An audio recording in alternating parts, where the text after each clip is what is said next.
Film ഗാരേജിലേക്ക് ഇവർക്കും സ്വാഗതം. ഒരു മലയാളം സിനിമയുടെ തന്നെ ഏറ്റവും വലിയ കളക്ഷൻ നേരിടുത്ത് വിജയിച്ച ലാലേട്ടനെ നായകനാക്കി പൃഥ്വിരാജ് സംവിധാനം ചെയ്ത സിനിമയാണല്ലോ എമ്പുരാൻ. ഇപ്പോഴത്തെ എമ്പുരാനെ കുറിച്ച് ഒരുപാട് പ്രേക്ഷകർക്ക് അറിയേണ്ട ആ ഒരു OTT സാറ്റലൈറ്റ് ഡീലിനെ കുറിച്ചുള്ള റിപ്പോർട്ട് പുറത്തു വന്നു കഴിഞ്ഞിരിക്കുകയാണ്. എമ്പുരാൻ സിനിമയുടെ ആകെ ബിസിനസ് കളക്ഷൻ 325 കോടിയാണെന്ന് പറഞ്ഞ് ഈ കാണുന്ന പോസ്റ്റർ കഴിഞ്ഞ ദിവസമായിരുന്നല്ലോ പുറത്തു വന്നത്. ഇപ്പോഴത്തെ ആ ബിസിനസ് കളക്ഷൻ പോസ്റ്റർ വന്നതോടെ സിനിമയുടെ OTT സാറ്റലൈറ്റ് ഡീലിനെ കുറിച്ചുള്ള കൃത്യമായ റിപ്പോർട്ട് പുറത്തു വന്നു കഴിഞ്ഞിരിക്കുകയാണ്.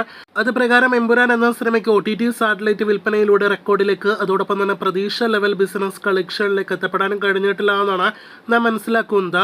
35 കോടി രൂപയ്ക്കാണ് സിനിമയുടെ OTT വിൽപ്പനയും അതോടൊപ്പം തന്നെ സാറ്റലൈറ്റ് വിൽപ്പനയും നടന്നിരിക്കുന്നത്. ഒരു മലയാളം സിനിമയെ അപേക്ഷിച്ച് അതോടൊപ്പം തന്നെ ചില പ്രമുഖ നടന്മാരുടെ ഫൈനൽ തിയേറ്റർ ഷെയർ എല്ലാം തന്നെ നോക്കുകയാണെങ്കിൽ ഇത് മികച്ച ഡീൽ തന്നെയാണ്. സ്റ്റാർ നെറ്റ്വർക്കാണ് സിനിമയുടെ OTT സാറ്റലൈറ്റ് അവകാശം സ്വന്തമാക്കിയിരിക്കുന്നത്. ഇതിനിടയിൽ സിനിമയുടെ ഹിന്ദി പതിപ്പിന്റെ OTT വിൽപ്പന ഇനിയും നടന്നിട്ടില്ല. അത് കൂട്ടാതെയുള്ള തുകയാണ് 35 കോടി എന്ന് പ്രത്യേകം പറയട്ടെ.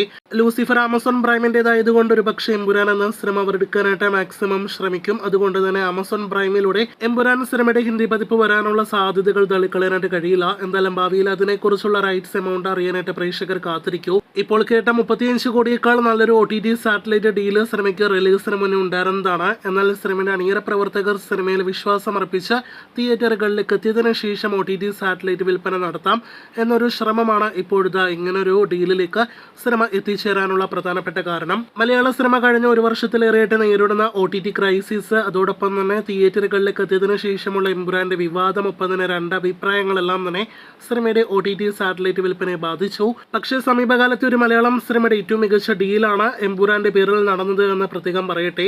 ഈ പറഞ്ഞ 35 കോടിയൊക്കെ തിയേറ്ററുകളിൽ നിന്ന് ഷെയർ ആയിട്ട് ലഭ്യമാകണമെങ്കിൽ 100 കോടിയിലധികം ആ സിനിമ ഗ്രോസ് കളക്ഷൻ നേടിയെടുക്കണം. അങ്ങനെയൊക്കെ നോക്കുകയാണെങ്കിൽ എമ്പുരാൻ എന്ന സിനിമ വലിയ ലാഭകരമായ ബിസിനസ് ആയിട്ട് സിനിമയുടെ നിർമ്മാതാക്കളെ സംബന്ധിച്ച് OTT സാറ്റലൈറ്റ് ഡീലിൽ മാറുന്നു. കാത്തിരിക്കൂ കൂടുതൽ എമ്പുരാൻ വാർത്തകൾക്ക്.